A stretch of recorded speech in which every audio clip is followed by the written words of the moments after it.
Welcome, everyone, to the Pint and Click podcast. My name is Caleb. My name is Greg. We're going to talk to you about your favorite video games. So grab a pint of your favorite drink, find a nice, comfy chair, cook up some dubious food, and we'll dive into this. Oh, that might be my favorite one yet. Yeah, I figure with the new Breath of the Wild coming out, or sorry, Tears of the Kingdom. Breath of the Wild 2. Yep, with the new one coming out, thought I'd pull out a Zelda reference. Couldn't figure out what to do because we already said Master Sword, but dubious food, that's a classic right there. Pull out your hot Ganondorf. No, thank you. Put him away. Caleb, it's the Special 11. It is. It is. Special 11. We never talked about the last episode being special number 10, but it was. Yeah. It was our 10th episode. I'm glad that on our 10th I got to talk about Jedi Survivor too.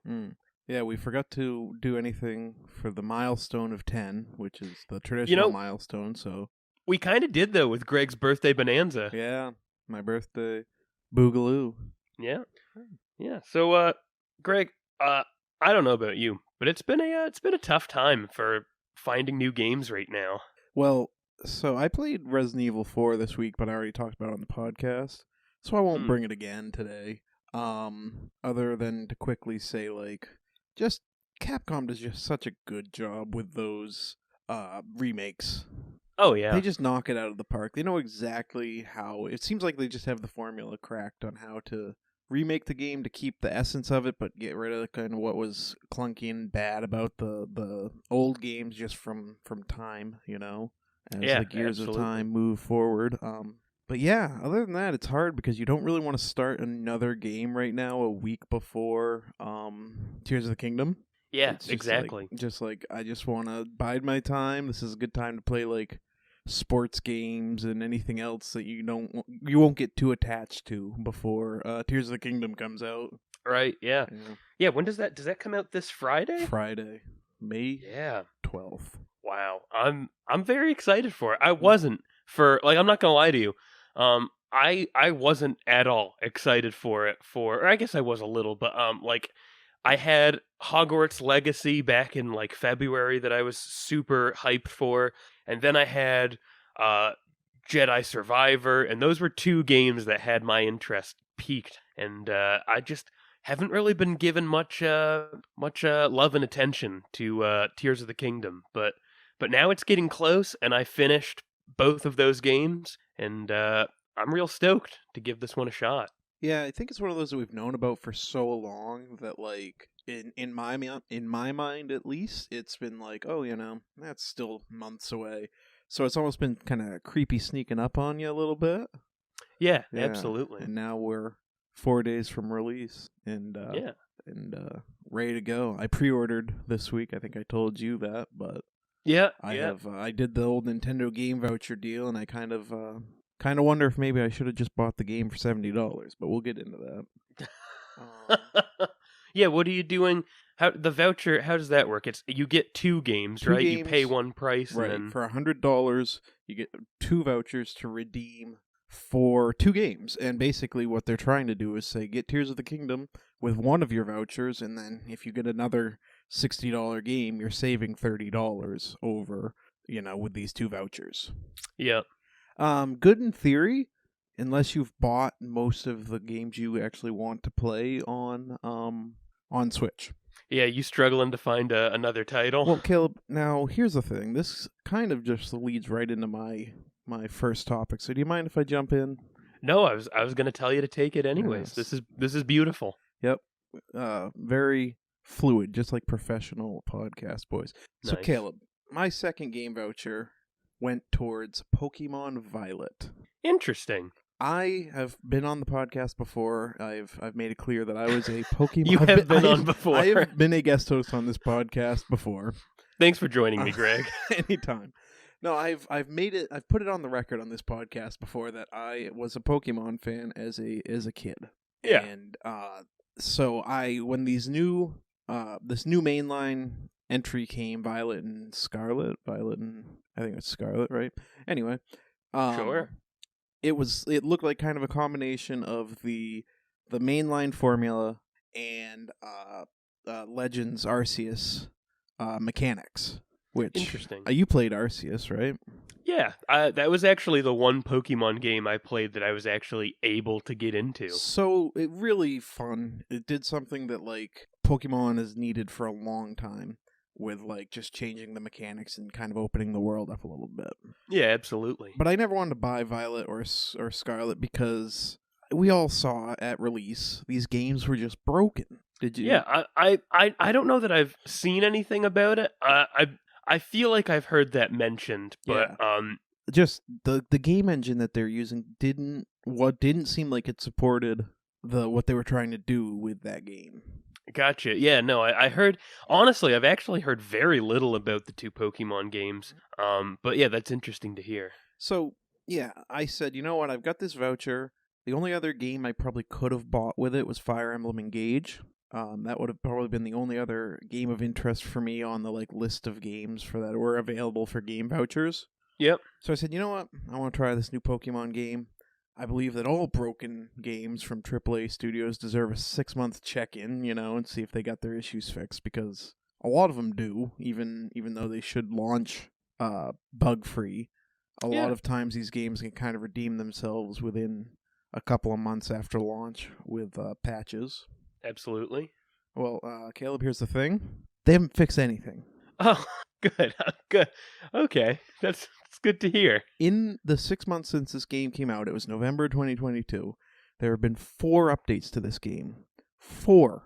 Yet the camera moving at all, like doing any sort of basic camera maneuvering, drops the frame rate, and the map freaks out in the little corner of the screen. It can't handle that. NPCs pop in and out, and they can't even like render the motion of NPCs smoothly without it being like super glitchy. Like there was a moment where I was in a classroom, because of the story of this game, spoilers if you care, the story of this game takes you as like a student instead of like a Pokemon boy going out in the Pokemon world. Interesting. So you're in a classroom, and like as it's panning across the room with all the students, any student that isn't like a character in the story is legitimately running at like 10 frames a second. Wow. Yeah, and all doing the same animation too, not even like unique animations. Yeah, that's something that I feel like maybe 5 years ago, a little more than 5, honestly. I feel like maybe 10 years ago we could say, "Oh wow, hey, that's like they're still figuring it out. That's okay." But today, I feel like having repetitive animations that are used, or specifically characters doing the same animation, in like in the same scene is just ridiculous to me. I feel like we should be so far past that now. Absolutely. And like I mean, and you know what? Sports games are famous for this, of having about 7 or 8 animations for their crowd and then just reusing them. Oh yeah. You're a mainline Pokemon game. You're rendering 10 kids in a classroom and you have 1 animation?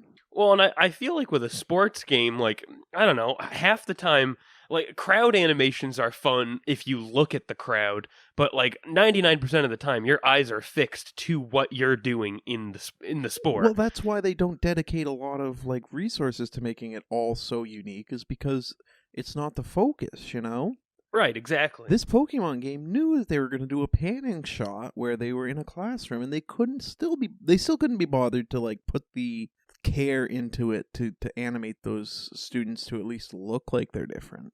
Yeah, I don't know. You got to tell me like what number we're looking at here, but like in my head, I'm kind of picturing maybe 8 other students in the classroom. Is that what it was like, or was it like a huge class? 8 to 12 maximum. Yeah, see, that's ridiculous. That few, I feel like, could all be doing separate things, or I don't know, have some in a static position looking at something, or reading something, and have some doing other things. I don't know. Yeah, that's ridiculous. Yeah, and truth be told, the technical issues, if they had been the one thing that bogged down this game, probably wouldn't have stopped me. Yeah. I love the combat in Pokemon. I'm fine with the combat staying the way it was. I can get into it. I can work my way through these games, even though I've done the combat so much. The thing that really, really broke me on this game is that this game uses the exact same formula as games from 20 years ago. Yeah. You know, you pick your Pokemon, your enemy or friend, you know, depending on what they're doing, we'll pick a different one. Then you battle. Then you go to the next location and you battle them again. Like, then there's an enemy team, and what, they're the bad guys of the game. Yeah, your classic Team Rocket and stuff, yeah. Like, the structure of this game is identical to any Pokemon game you've ever played. Yeah, and I think Pokemon, I feel like, is a hard one, because I feel like there's two sets of fans here. There's those that want to see the game change and evolve, and then I feel like there's so many of those that are perfectly happy with getting the same thing over and over again, and I know that, you know, like, this might be a controversial take here, but I feel like it's the same thing with, like, sports games, you know, and I feel like when I go from playing, you know, NHL 09 way back on the PS3 to playing NHL 23, I feel very minimal differences between the two games. Right. Aside from graphics and some small quality of life improvements, I feel like I feel like Pokemon falls into that same rut where, you play the old Game Boy Pokemon and you've practically played the newest Pokemon available to you with minimal changes of graphics and maybe some other small things.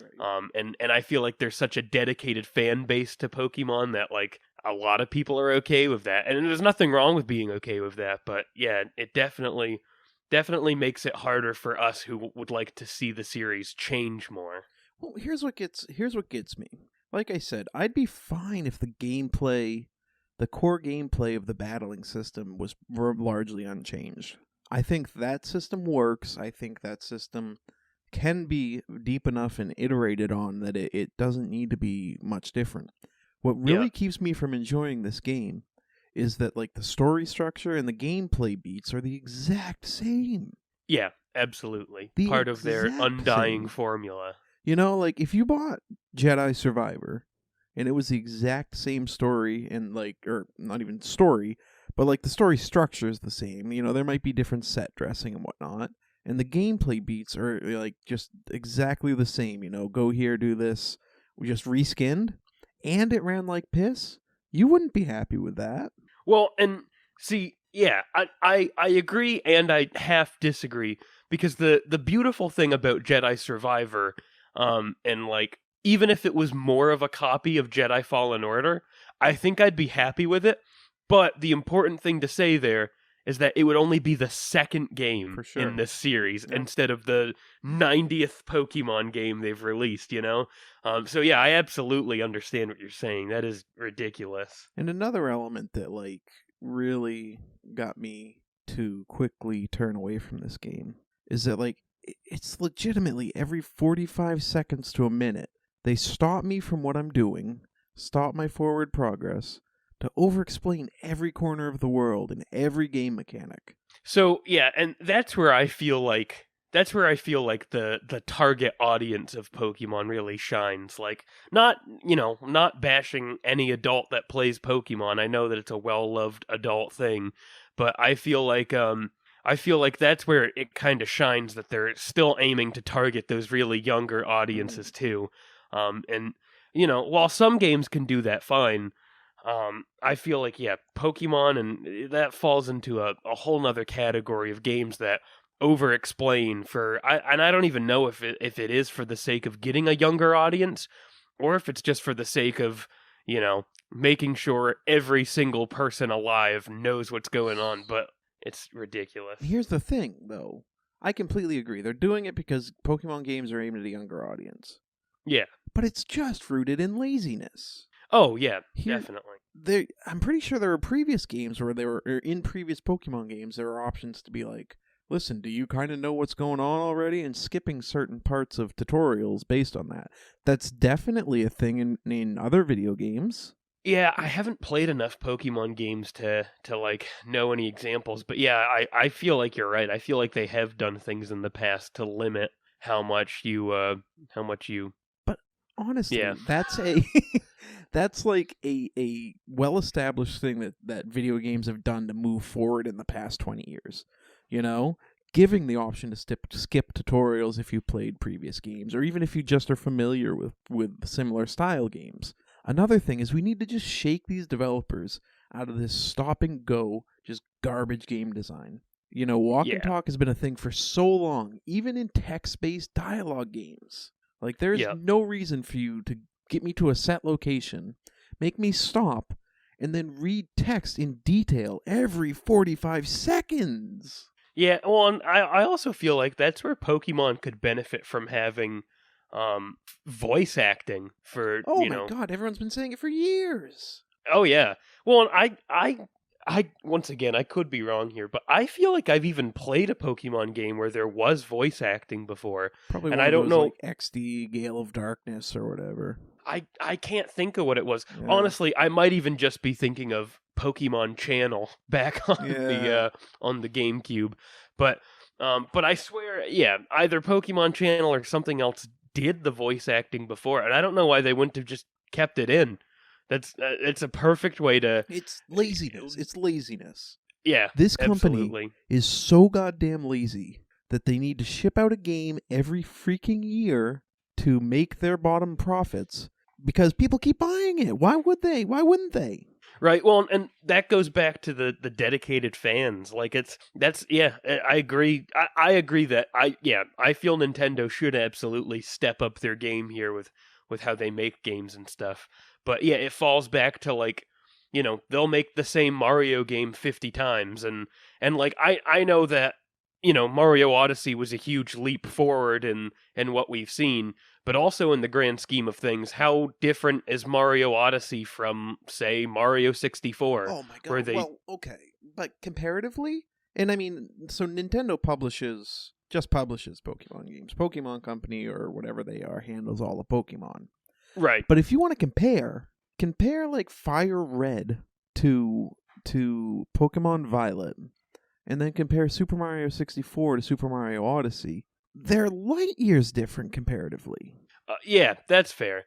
That's fair. I guess what I'm getting at is I just feel like the same way they do their formulas. Like, I don't know. I feel like Mario's a hard thing anyways, because how much can you really do with this little red jumping man? But, I do understand that and get that. I think where Pokemon's fan base is so split, though, is the hardest thing. Because with Mario fans, like, I'm yet to hear a Mario fan that didn't enjoy Odyssey. You know what I mean? Well, so, again, I think this is a really good point to differentiate, like, Nintendo games and Pokemon games. Nintendo games, to me at least, the way I see it, is they come out with a concept for the game, This is especially prevalent to me in Mario and Zelda. Mario, 64 was a 3D world. Sunshine gave you the jetpack. The jetpack was the central gameplay mechanic that differentiated. Galaxy was like the 3D wraparoundy world, like the Earth or whatever. I don't know how I want to describe it, but I think you'll know what I mean. Yeah. I haven't played Galaxy 2, so I can't really talk about that. And then Odyssey tried to do the thing of, I really don't know what Odyssey's thing was. I guess the hat and like the hat, grabbing people. The hat and the changing characters is definitely, but yeah. So I feel like they take a one gameplay element as a central like pillar of the game, and iterate the game around that, and it's the same with Zelda. I feel like since Ocarina of Time, at least. Yeah, I think my gripe here is mostly I just want new stuff. I feel like we've been getting the same things, with different gameplay elements and stuff. Like, I mean, up until Breath of the Wild, though, like, how many Zelda games fit the same exact formula, And that's what I want. Breath of the Wild is what I want more of, and one of the reasons why, like, Breath of the Wild will forever be one of my favorite games, because it was so different from what the other Zelda games offered. Totally. So, I think we're both kind of hitting on different drums here. I think you're correct that the formula of the Nintendo games is very much the same. But comparatively to these Pokemon games... Oh yeah, still better. Yes, and it makes the Pokemon games look like they are just the same game. Yeah, honestly, and like the Pokemon graphics don't get any better either. If you showed me the newest Pokemon game, because I haven't even seen screenshots from it. If you showed it to me, I guarantee you that would look like every other DS Pokemon I've ever seen, every other every other 3D Pokemon game. I guarantee you I could not tell the difference. Mm-hmm. You know, I've made the point in the past on the podcast that I like to try and stay positive, not go too deeply into hating on a game. No, it's too late. But no, absolutely. And I'm not doing an about face here. I feel more than okay making an exception here because I have zero problems with the people that put the work in to make this game on like a ground level. Yep. You know? Like obviously all these people were trying to make the best game they could. I'm sure they would all love to do something different with Pokemon. It's just all these decision makers at the Pokemon company are just pushing out yearly games just to make money, you know? Yeah, and I absolutely will backpedal real quick. Yeah, I especially don't mean anything negative towards Zelda or Mario. You know, like I still love every Mario game that comes out and every Zelda game. Yeah, what I'm getting at is just like, yeah, I think the amount of changes we get has only recently started becoming like mind-blowing to me. But anyways, so the only reason I complain as much as I have this game in this segment is because I really truly do want to enjoy a modern like mainline Pokemon game. And I just don't think it would be that hard, you know? Forgo the like friend enemy system that's in every game, like forgo the team blank and you've done that story. Figure out how to do gyms a little differently, but still I think I kind of like the way gyms are set up. Yeah. You know, I'm not asking you to turn Pokemon into The Last of Us. I'm not asking you to turn it into you know, a side-scrolling platformer. I'm just asking you to change up your story beats. I would even be okay if they took more of a Breath of the Wild approach with like gyms and stuff where that's kind instead of what they did with Arceus. Yeah, in a way, it was a step in the right direction at least. Yeah, absolutely. I what I'm getting at more is like I would love to see them take it further, I guess, and I would love to see them like I feel like gyms should be treated as gyms should be treated like the divine beasts in Breath of the Wild. No, tackle it your own, however you want to, however you see fit. Yeah, and like I don't necessarily feel like because I mean that's part of every story, right? Is that you go through every single gym and you get those badges. Yeah. But I feel like it would be so much better if you had a story that was completely separate from just getting Pokemon and you know getting to all the gyms. Have a story about like I don't know, maybe you're looking for a kidnapped thing, or you know, give me a solid story that doesn't revolve around your character just getting better at being a trainer, and then that way you the part of your character getting better at being a trainer is more so implied because you have the option to go do these gyms and you have the option to go out and catch and train all your Pokemon more, rather than needing to do that to complete the game. Yeah, it's tough because nothing's going to change with these mainline games. Yeah.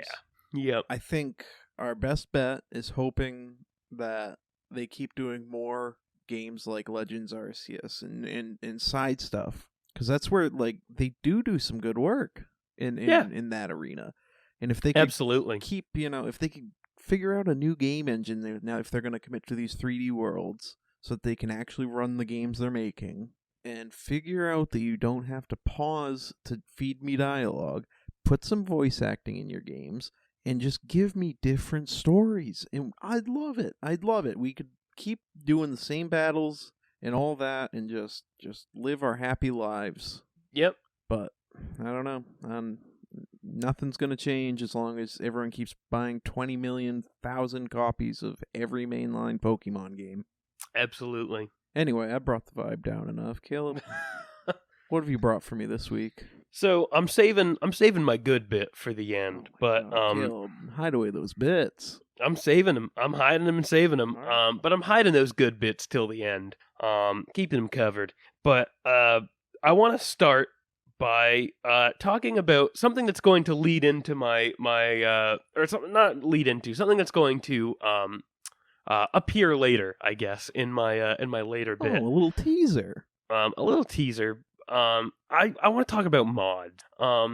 I haven't been playing a lot this week for new games because I beat Jedi Survivor, a couple days ago or a week ago. I don't know.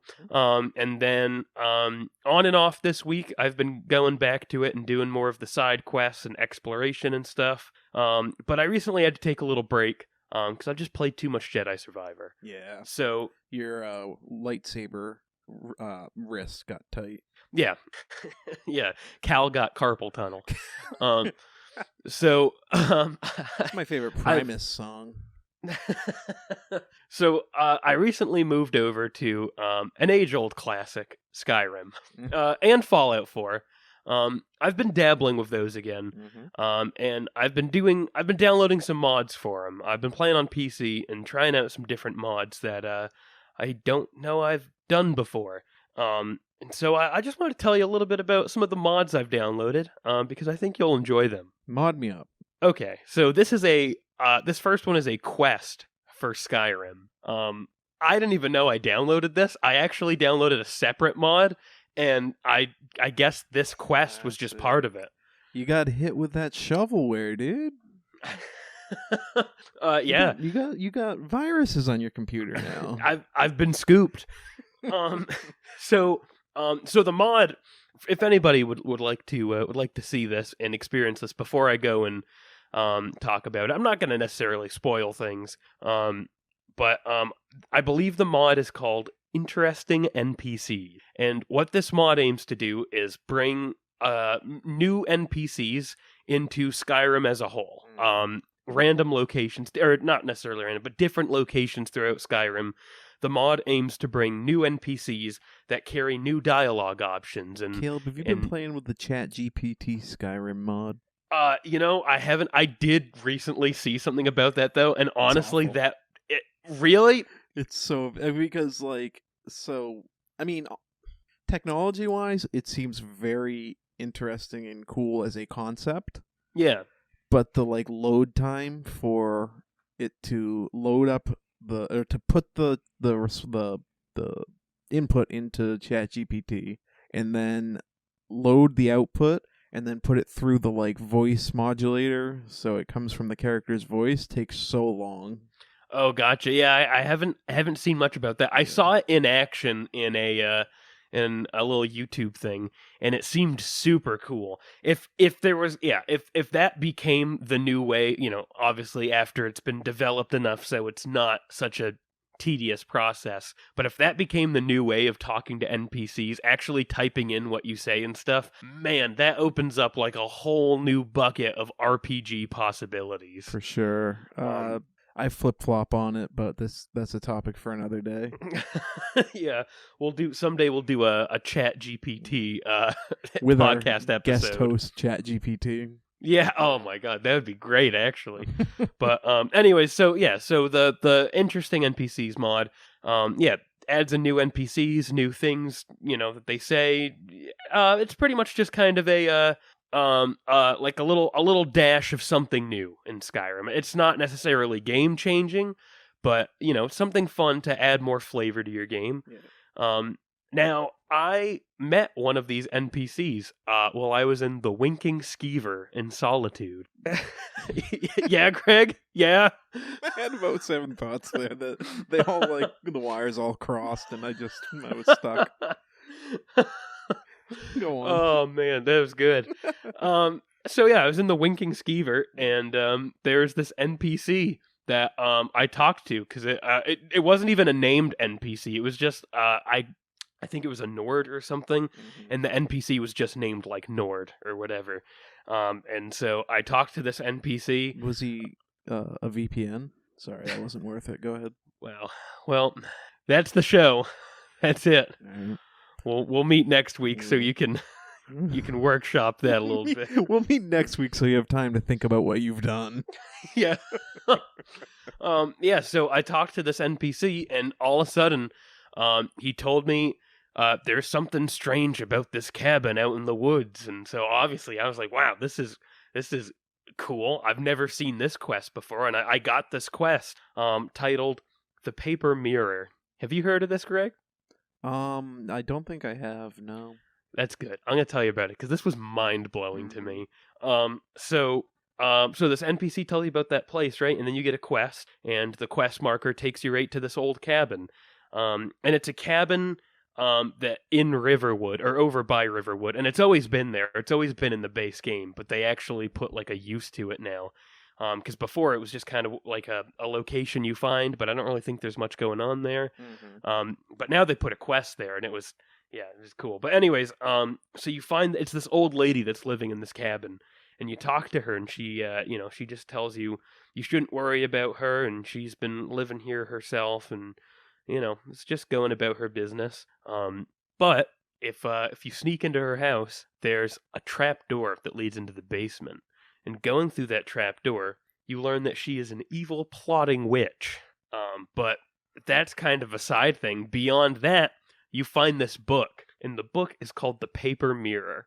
And upon reading it, it's about your character that you created for Skyrim. It addresses you by your character's name that you gave your character. And the book tells you about events that haven't happened yet.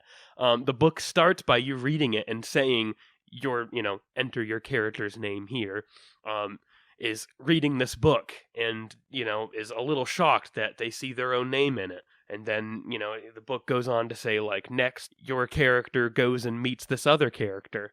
And so you follow this trail that the book wrote, and you do these events that, haven't happened yet. And the whole quest kind of takes you on a little journey. And you end up doing all of these things that the book says in order to get to the next book. And it's just a wild experience. Like, I don't know, there's been letters and stuff that, like you get in the game that have your name in it and stuff, but to create a character and then have a book tell you what you're going to do was just kind of a wild experience for me. Yeah, it is a really fun idea for like just a narrative. Yeah, I guess there's multiple endings to the quest too, depending on your actions and how you follow the book. I would like the ending where you marry the witch. Yeah, well, as soon as you leave the cabin, she attacks you, but Just like every woman I've ever loved. yeah. So, anyways, yeah, not a super long thing, but I just thought it was a super cool quest. It was too cool for me to not bring up. I feel like anybody that dabbles with Skyrim mods should definitely check that out because it was a cool little adventure. Yeah, that is. Sounds pretty cool. It's fun what people who mod for games like that can come up with. Like, I don't know if you ever played The Forgotten City, either as a Skyrim mod or as it later became a standalone game. Yeah, yep. I really enjoyed. I played it as a standalone because it was on Game Pass. And it was just such a cool concept, and like there's just a really cool quick story. Yeah, I believe I could be wrong about this, but I believe the game, and I believe it's called Enderall. But I believe that also was a Skyrim mod that became its own game. Yeah, sounds. I know there have been a couple. Yeah, I briefly played that and thought it was cool. But I didn't stick with that one. Mm-hmm. But anyways, yeah. So cool mod. Another mod I've been dabbling with is Frostfall, which a lot of people know this one. This is a winter survival mod. So it adds in elements of temperature survival. So, when you're in the colder parts, it has different effects on you. And it assigns every piece of clothing and armor in the game a warmth stat, which is actually super cool. And it adds a whole new level of, not only are you trying to add armor and, beef up your character so you're better, but you also want to make sure that you have the warmth down so you can withstand the temperatures. So I played with that a little bit, and I thought that was a super cool mod. And then the last mod I want to mention here, before we move on, is this is a project mod. They're still working on it, I believe. Or maybe they're not. I'm honestly, at this point, I don't know. I know there was a lot of beef that was happening with the creators of this mod, and I think they ended up splitting up or something. I don't know. But it's a mod for Fallout 4 called Project Mojave. And the idea is that it takes the Mojave Wasteland from Fallout New Vegas and puts it into Fallout 4, the game of Fallout 4, and you access it through building this teleporter, and you go through this whole quest to get the teleporter, and then you use this teleporter, and it puts you into the land of Fallout New Vegas, and it's a super well done mod. You get all of the benefits of the New Vegas map in the New Vegas locations, the strip, and all of that. But with these updated Fallout 4 graphics, and it's super cool. They redid the guns for Fallout New Vegas, or some guns, and they redid a lot of the outfits from Fallout New Vegas too, all for Fallout 4. And it's a pretty cool experience. And I mentioned that it's a project. It's because it's not done yet. There's a lot of locations that aren't accessible right now. The NPCs that are in the mod don't have voice acting. They didn't take their dialogue from Fallout New Vegas. I imagine that's probably a hard thing to do. So they don't have voices for any of the NPCs. Instead, they actually used like an AI kind of voice. Mm-hmm. So it sounds very funky, especially because like they have Gamora, which is that brothel, I guess, in New Vegas, Right. and it has the strippers that stand outside. And I've never been more terrified than having a Fallout New Vegas stripper try to flirt with my character through a terrifying robot voice. Sorry, Caleb, did you say scared or horny? Sorry, I meant aroused. Just the most low-hanging fruit. I am so sorry. It's a weird experience, but overall though, the mod is insanely well done. And while they don't have everything in there, what they do have is pretty incredible. So I highly recommend Fallout New Vegas fans check out that mod. There's a couple others too. Off the top of my head, I know. Go on real quick here. Oh yeah, I missed one important part in who knows what I was doing, zoning out, I guess. Okay. So is this remaking New Vegas in Fallout 4? Oh, no, and I actually I didn't mention this, which I should have. So I'm glad you stopped me. So the mod isn't necessarily supposed to be a remake of New Vegas. It's like they're redoing assets of New Vegas and stuff and putting them into Fallout 4. But what the mod is actually supposed to be, I believe it's supposed to take place after a couple years from. It's supposed to take place in, I believe, the Fallout 4 time period. Gotcha. Okay. So it's supposed to be after the events of New Vegas, and I think the thing that they implied was that it's through the house ending, I think, where like the strip stays alive and well and whatever. Right. So yeah, I believe, and I could be wrong about some of this too. Like I said, there's tons of different mods that are trying to do this right now, and so there's a lot of different ones and a lot of different approaches to it. But yeah, I believe that this takes place after the events of New Vegas, is kind of like one of those look where they are now segments in a show. Yeah, for sure. No, that's really cool. I think that's fun.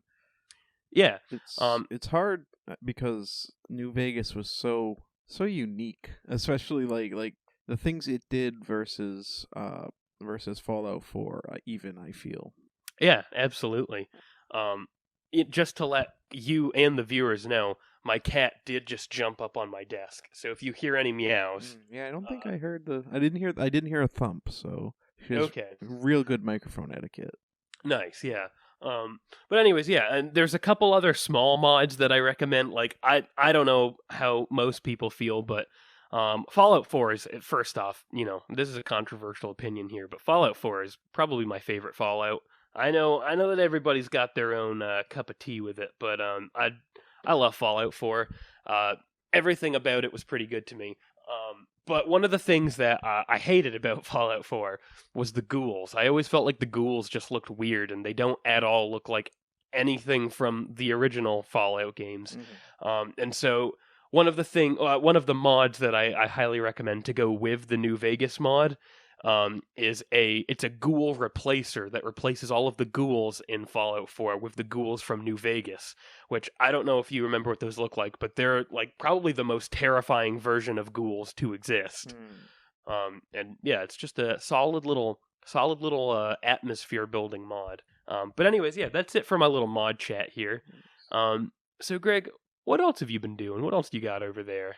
Caleb, I feel like I'm starting to earn myself a reputation as a mobile gamer. Nice. I've brought another mobile game this week. I don't know why I've been on such a mobile game roll lately. But this is Teenage Mutant Ninja Turtles Splintered Fate is the name of the game. Never heard of it. It just came out actually last week. I heard about it from an article where it was described as like a TMNT take on Hades, which interesting. that was just enough to sell me because I loved Hades. It's one of my top games, and I've been interested in the Ninja Turtles ever since playing Shredder's Revenge. You know, I was never like a Ninja Turtles fan as a kid, so. Yep. In my adult years, I've kind of taken more of an interest in especially the after playing Shredder's Revenge, and then the news about the Last Ronin game coming out. Yeah, absolutely. I read that, and mostly game stuff. Like I've been like wanting to get more Ninja Turtles games and playing that kind of stuff. So this was like a really good thing for me. It came out, and I was ready to jump on board. It's an Apple Arcade game, so some people aren't too happy about that. It's only available through Apple's subscription service for games on Mac devices or on iPhone, iPad, yep, Apple TV, all that. But I ponied up the $5 for that service and downloaded it. At its core, there isn't much more to say about it than it is just Ninja Turtles' take on Hades. A lot of people are bemoaning the fact that it's only on Apple Arcade. To a certain extent, I get that. I'd love to play it on my Switch or whatnot, but it's a really solid game. I haven't gotten super far in. I've been kind of making a run here, run there type of thing. It does really have the top-down or kind of asymmetric Hades vibe. It feels a little slower moving, I will say, but it's probably just in general a little less refined as well. But I've wanted a reason to play another game like Hades for a while, and this is exactly that. Yeah, that sounds interesting. If that came to Switch, that would be a game I'd be interested in. Yeah, some people kind of feel like it's a cash grab. I was doing a lot of kind of digging through resources, trying to figure out like how long the game is and whatnot, because there's not a lot of information out there about it. So I came into a lot of subreddits for Teenage Mutant Ninja Turtles, and some of the hardcore fans are not super into it. They feel like it's just another Ninja Turtles cash grab, I guess. But, yeah. I mean, it's not like it's unprecedented throughout the history of video games to take a different game and reskin it, you know? Like, yeah, absolutely. And I think that they do it well enough that they can get away with it in this situation. One thing that was really cool is that this game has controller support, so I can hook up an Xbox controller to my iPhone via Bluetooth and play the game that way. And it's really enjoyable. It feels really good like that. Yeah, that sounds cool. That's always been my gripe about mobile games is I just hate using my phone as a controller. Mm-hmm. And it's nice because I actually have a phone mount for an Xbox controller, so it's just like a perfect handheld solution. Oh, awesome! Yeah. And I really we were kind of mentioning like the week we have to wait still for Tears of the Kingdom, and I really think this is the perfect game to have come out right now. Because, like I said, I just beat a game last week in Resident Evil 4, and I still have a couple of days to wait for Tears of the Kingdom. But this is a game I can just pick up anywhere, jump in, and then put down. There's I don't feel like I need to push my way through the story before I move on to the next game. I can be satisfied knowing that I made like a run, and then made some progress, put the money that I made from that run into some upgrades so that when I come back to the game, I'll be stronger next time, and just do that a couple times. Yeah, absolutely. I don't mean this in a bad way, but like kind of like a time killer game. Yeah. Yeah, but time killer does have, in my mind, like some negative connotations in a way, but that's not what you're saying. But so yeah, it's just a good game that can kind of fit in when you don't have a lot of time to play games. I feel like yeah, that's fair. I only mean good things. But yes, I know another what you meant. game. That's why I was kind of trying to elaborate on it. Yeah, another game I would put in that same category as like time waster kind of game for me is like Loop Hero. Mm-hmm. It's nothing that I'd necessarily play seriously, while there's other things I could be playing, but like, it serves its purpose as a time killer well. Well, Caleb, you beat me to the punch, because I was actually going to lead right into this as far as like this game really is good for like a run or two here, put it down, come back.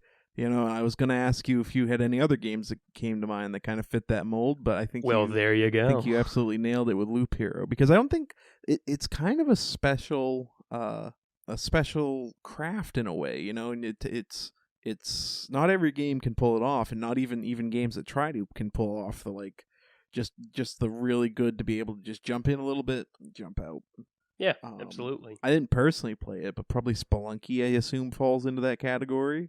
Yeah, I've never played it. I mean, I have played it. I've never gotten into it. I always found it too frustrating, but yeah, it also seems like it would fit the kind of mold of what we're talking about. Sorry, my cat just bit me. All right, bud, you lose desk privileges. Well, it was good while it lasted. It was good while it lasted. Right on the thumb, right too. Did we draw blood? No. It was a right. playful bite. Oh, yeah, a good playful bite. You and I know she's all still about an asshole, bites. but... Oh, whoa, well. What? Anyways, moving on. Caleb. Splintered Fate. If it ever comes out beyond Apple Arcade, I would highly recommend it to anyone. Even if you have an iPhone, pick it up. It's worth it, I think. Nice. You heard it here first. Mm-hmm. You have indeed. Nice. Now, Greg, why don't I take you on a little journey? Caleb, I would love if you did that. So for my next topic, I told you over Messenger a little bit ago that I just needed to find a game from my past I could bring up, because I'm just spacing on any new stuff. Because I guess I just haven't played any. So I decided, you know what? I didn't do it for the 10th, and the 10th was kind of a special episode. But now we've called a special 11. Well, that's the thing, exactly. and we've called this the special 11, and you know what? A special episode needs a special game. So, Greg, I thought I would bring to you my most played game on all of Steam. Bloons Tower Defense. You got it. You got it. No, Greg, today I bring to you, and I have so much to say about this, so buckle in, all right? Strap in and buckle up. Today, Greg, I bring you Mountain Blade Warband. Oh, wow. So, I'm genuinely taken aback that you'd bring this to me right now. No, I'm kidding. Sorry, that evolved. So this is one of my favorite games of all time. Okay. Ever since I first got my PC many, many moons ago, this was like one of the first games I got on it. And I got it because it was back in my early days of Steam, where I would see some good reviews, or I'd see a game that looked kind of interesting. I'd see some good reviews, and I was a young lad who would say, "Let's try it," and I would try it. This game, this has my most hours in all of my Steam games. I've just played it nonstop, and I'm gonna tell you why, Greg. All right. So, for starters, it's an older game. Mountain Blade Warband is an older game, and so I'm gonna tell you right now. While I'm saying all of these good things, I just want you to know that I do recommend Warband because it is such a beautiful game. A beautiful in a gameplay sense, not so much a graphical sense. It is a graphical marvel. It looks like it could run on a potato. But with that being said, instead of recommending you this game, I would instead like to recommend the newest game that just came out in the series, Mountain Blade Bannerlord, which I haven't played a ton of, I'll be honest. I'm still stuck in my ways of Warband. But I know Bannerlord had some mixed reviews at first, but to my knowledge now, it is a very positively reviewed game on Steam. And it is it's it came out recently, very recently too. So it's Warband with better graphic. But so great. Let me give you the rundown on Mountain Blade Warband. Let me tell you what it is, because I'm not even sure. Greg, are you aware of what Mountain Blade Warband is? By name only. Okay, so Mountain Blade Warband is a game where you play as a character in a realistic medieval setting. You when you create your character, you have these prompts that you answer, and it kind of determines your character's backstory as well as your character's starting stats. The game is essentially a medieval life sim in a way. That's definitely not the right category for it. If I was picking one, I wouldn't put it there, but to a certain degree, that's kind of what it is. The game really allows you to be anything you want. You can be a knight, you can join somebody's army, you can start your own army, you can be a bandit, you can just raid, you could literally do whatever you want. You could be a trader. There's so many different ways to do what you want in this game that it's just unbelievable. Caleb, I would like to be a princess bard. A princess bard? Yes. You know, I'm sure there's some way that can happen. Perfect. Yeah, so to give you the rundown of how the game works, when you create a character, you immediately start in a first-person game mode. So about 90% of this game is an overworld map where you're kind of doing things from there, and then about 10% of this game is a first-person medieval battle sim. And so you start, and it is third-person optional too, if that's how you roll. But you start off. There's always this little introduction mission that plays where you create a character, and then whatever land you decide to start in, you're immediately attacked in this little first-person battle, and it's a very easy fight, and it's just to kind of show you how the battle mechanics work. And then from there, you get an optional quest where you can go off and do your own thing, and that's where the rest of the game opens up. You have this huge open world map, and the native module for this game, the native module, I guess is what you would call it. I guess the base game here. You play in this medieval land of Calradia, and so you have all these different factions scattered around the map, and they all do their own thing while you play. You have factions that'll go to war with each other. You have factions that'll make alliances, and it's a whole game of diplomacy playing in the background while you just kind of do whatever you want. And the real meat of the potatoes, the real meat of the potatoes. Sorry, Pardon the me? real. The meat of the potato, not the skin of the potatoes. The meat. It's one of those days, you know. It's been a long 11th episode, but it's been a special 11. I'm really just trying to drive home my catchphrase for the episode. It's been a special 11, yeah.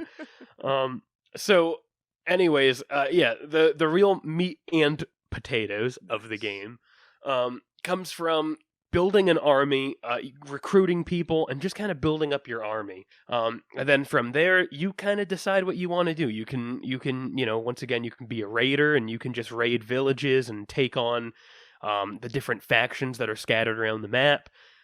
You can join somebody's army and help a certain faction conquer another faction, or even, I think, the grand goal of the game is to have one faction conquer the whole map, because from there's not a ton for you to do. But it's a super long game. You don't start the game thinking like, okay, I'll play this for a couple days and try something else. No. If you're starting it, you're in it for the long haul. And it's so fun. It's so addicting. The gameplay, and it sounds like it would get boring eventually, right? Because you're just kind of recruiting people and then going to war, and recruiting people and going to war. But there's so much more to it. There's stats, and all of your soldiers have stats. And You have a leadership skill, which determines how many soldiers you can recruit. And then even beyond that, you have a prisoner management skill, which determines how many prisoners you can take, which, if your leadership is high enough, you can then use that leadership skill to recruit prisoners into your army. And it's just wild. There's so many things that go into it.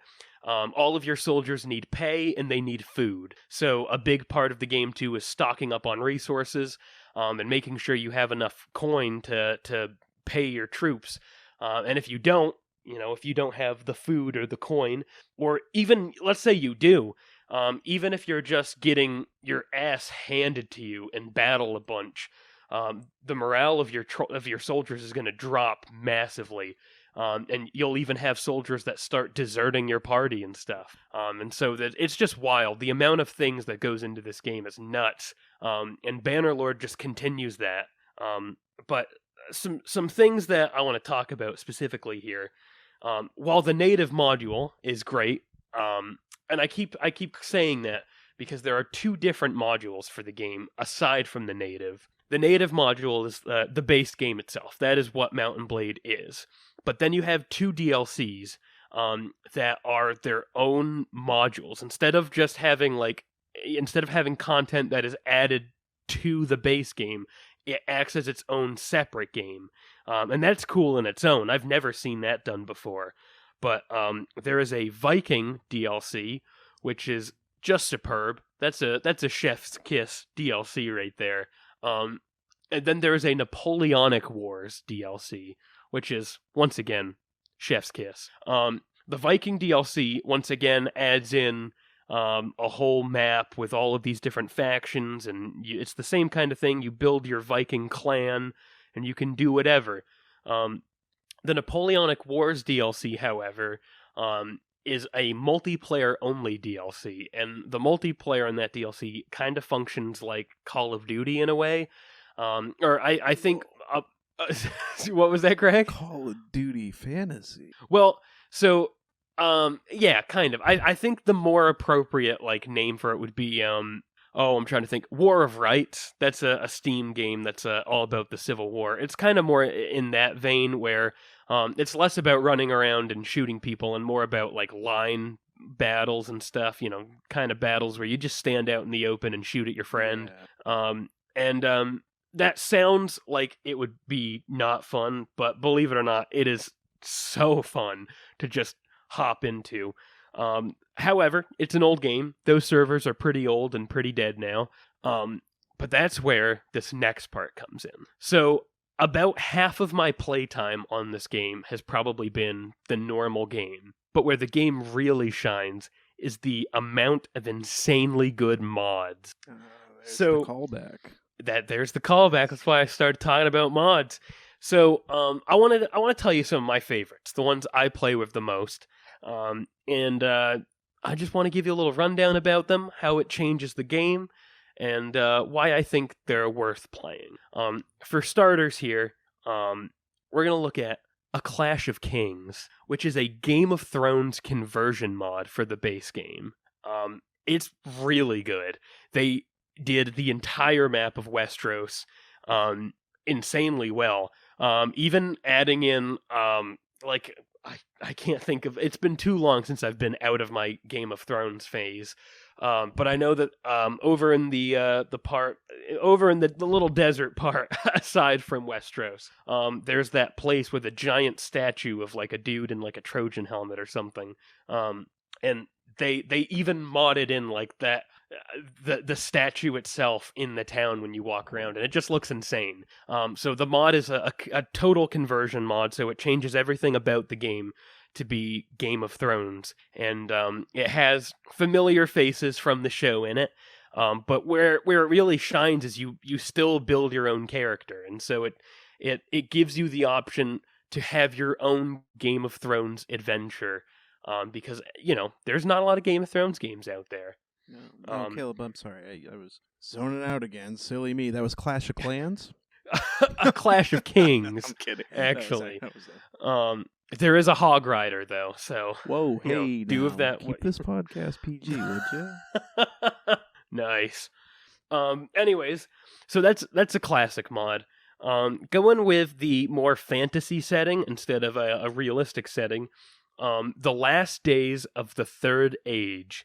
That is a Lord of the Rings conversion mod. And this mod changes the game so much. It's wild. It's almost unrecognizable that it's a Mount and Blade game. It changes so much of it. Instead of having your currency of like coins and stuff that you would buy things with, it uses respect points that you earn by assisting all the different kingdoms around Middle Earth.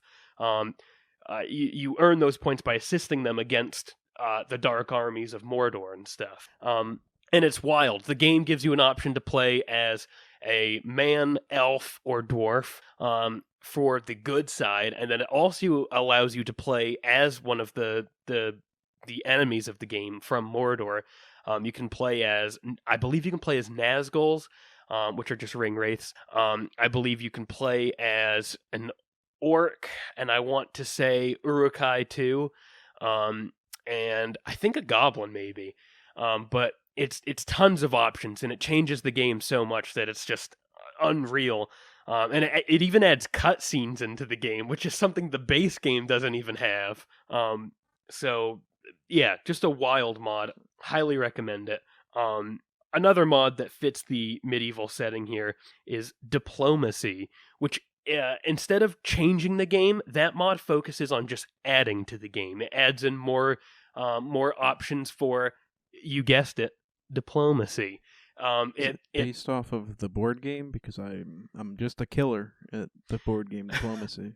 It's not, unfortunately, but it is a beautiful game, or a beautiful mod, I should say. Anyway, so getting into some more wild mods here. I'll save my favorites for last. So we'll just jump into some other ones. The American Revolution. That's a mod, believe it or not, about the American Revolution. I do believe it. Yep, that's good. You should. Do I get a point? You get one cookie. Okay. All right. Sorry, I thought this was a continuation of the Birthday Bonanza Rama. Oh, well, it could be. You get one cookie, which equals 1 point, but you can't eat it now. You have to wait till after dinner. Dinner's so late, though. Hey! You go to your room right now. All right. Nice. Can we have the storm out? Yeah. Of you slamming your bedroom door end the podcast? Nice. That was my Foley work. Nice. So anyways, yeah, the American Revolution is a mod. This one actually borrows assets from the Napoleonic Wars DLC. And so instead of a medieval age, setting, you actually have muskets and stuff, and you're actually you're doing cool things. But like I said, the Napoleonic Wars DLC doesn't have a single player to it. It is a multiplayer only DLC. And that's where this mod and some other mods like it really shine. It adds in a single player for the musket play in the game. It adds in a single player campaign for you to do while using all of these cool new things that the Napoleonic Wars brought. So I highly recommend the American Revolution mod. Taking it a step further, though, there is a mod called the Parabellum, which is a World War II mod for Mount and Blade. So this changes the whole game again, because instead of using muskets, now you have automatic machine guns and you have planes and tanks. It is a wild conversion, and it works pretty decently. I think the shooting in it could be a bit better. It does feel a little wonky because it is, it is giving you the ability to use machine guns in a game that was originally designed for muskets. Right. So, do with that what you will. But it's a great mod. Another mod is, and this is a French word, okay? So if I don't pronounce this right, fuck you. But this mod is l'aigle, I believe, which is French for the eagle. Oh man, I want to take another stab at it. L'aigle? I don't know. Spell it for me. It is Laigle. But the first L also has an apostrophe. Like after, so it's like... Yeah, so L apostrophe Aigle. L'aigle? I don't know. Well, so that's the thing. I don't know. I looked up a pronunciation on YouTube, so I'm going with that. But anyways, Hold on. Oh, okay. Let me hear the French say it real quick. Yeah. Here we go. L'aigle. L'aigle. Gesundheit. L'aigle. There you go. Yeah. Okay. I pretty much said it. You then. said I'm it. going to give myself credit. You get half a cookie. Oh, nice. Can Not I have it until before after dinner? Oh, it's a bitch. So that mod is a French Revolution mod. It expands. That mod is actually, I believe, it was specifically made for the Napoleonic Wars to have a single player campaign. So it just expands upon that. Now we're getting into my favorite mods. Okay. All right. I've got 2 mods here that are, 3 mods here. I failed to mention one of these. This one's kind of my favorite. I don't love it, so I'll just throw it in now. But Star Wars Conquest. It is a total conversion mod for Mount and Blade, which turns it into Star Wars. These people are doing too much at this point. It's insane how many mods exist for this game. That is the best part of the game, and that is why I've spent all of my Steam hours on it. We're getting into territory where it's just that this is just a game engine. Well, and that's the funny thing is that it is, in a way.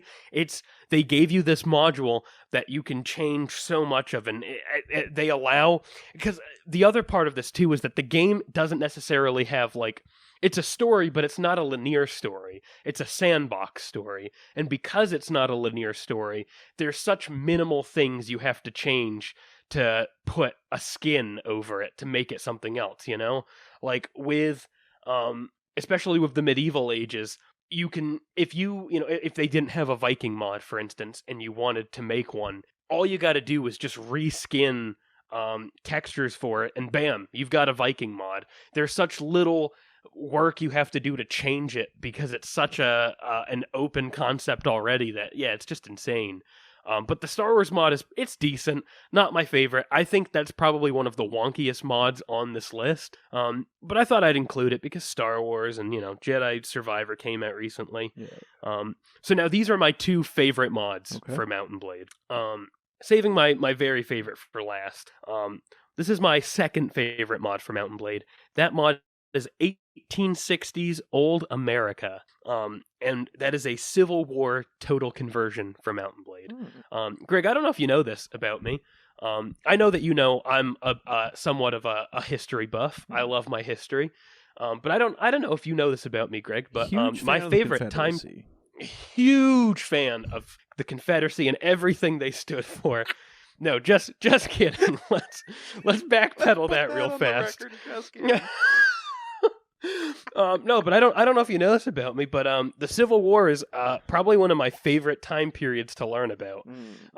And so just a lot happened and stuff, and it's a very interesting time period. So with that being said, it's no wonder that this mod is my second favorite mod.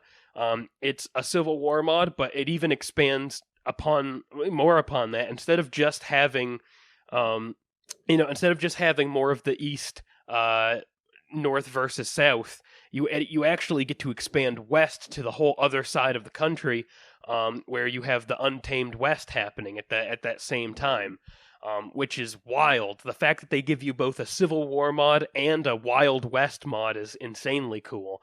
But then they even take it a step further, and they also give you Mexico, which has its own little Civil War happening.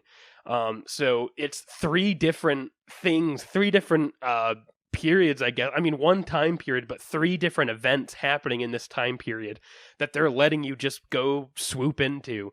And it's so fun to play with. And because there's no automatic weapons, they're able to do a conversion of the muskets really well, where you have both normal muskets, because it's the Civil War, and they give you some different later 1860s weapons, lever actions and stuff, and it's a fantastic mod, and it changes so much, and it's, once again, it changes so much that it makes Mount and Blade hardly recognizable.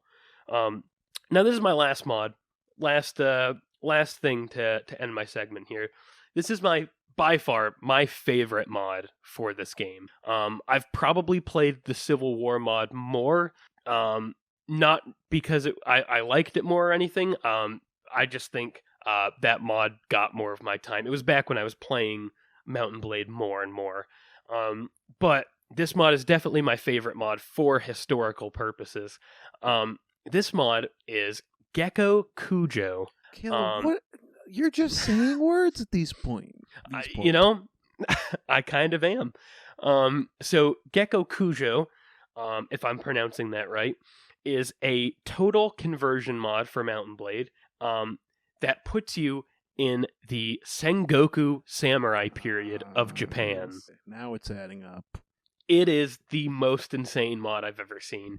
All of the swords turn into katanas, but it's during the period of the Sengoku, or sorry, it's during the time of the Sengoku period when Oda Nobunaga was one